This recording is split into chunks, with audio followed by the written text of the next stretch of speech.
학제 개편 추진에 대한 부정 여론 속에 박순애 사회부총리 겸 교육부 장관이 오늘 사퇴할 것이란 관측이 나오고 있습니다. 네, 여권에서도 인적 쇄신론이 제기된 가운데 야권은 공세 수위를 끌어올렸는데요. 국회 연결해서 자세한 내용 들어보겠습니다. 최지숙 기자. 네, 박순애 사회부총리 겸 교육부 장관이 오늘 중 거취를 결단할 거란 관측이 여권에서 제기된 상황입니다. 박 장관은 만 5세 조기 입학 정책과 관련해 졸속 추진 논란에 휩싸였는데요. 윤석열 대통령은 휴가를 마친 뒤 첫 출근길 문답에서 박 장관 사퇴 요구와 낮은 지지율에 관해 국민의 관점에서 모든 문제를 다시 점검하고 살피겠다고 말했습니다. 국민의힘 오선 중진 조경태 의원은 CBS 라디오 인터뷰에서 박 장관과 이상민 행정안전부 장관의 거취 논란에 읍참마속 심정으로 인적 쇄신이 필요하다고 촉구했습니다. 이처럼 여권에서도 쇄신론이 나오고 있는 가운데 야권은 공세 수위를 높였습니다. 더불어민주당 박홍근 원내대표는 박 장관 사퇴로는 꼬리 자르기밖에 안 된다며 전면적인 인적 쇄신을 촉구했습니다.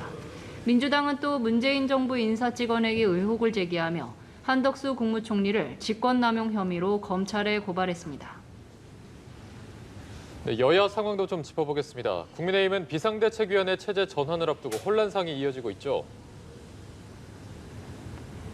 네, 그렇습니다. 내일 전국위원회에서 비대위원장 임명안이 통과되면 국민의힘도 사실상 비대위 체제에 접어들게 됩니다. 이를 앞두고 오늘 오전엔 이준석계 정미경 의원이 최고위원 사퇴 의사를 밝혔는데요. 사퇴 불가 입장에서 당 안정이 우선이라는 견해로 선회했습니다. 정 의원은 이준석 대표를 향해서도 더 나가면 당이 혼란스럽고 위험해진다며 이 대표가 멈춰야 한다고 촉구했습니다.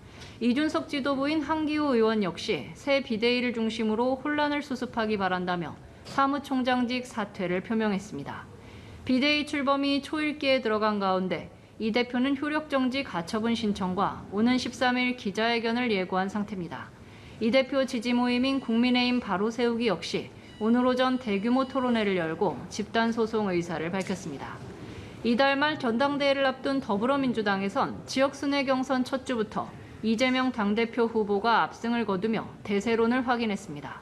97그룹 주자들의 발걸음은 빨라졌는데요. 박용진 후보는 기자회견을 열어 당대표의 공천권을 내려놓고 최고위 권한을 강화하는 내용의 사당화 방지 혁신안을 발표했습니다.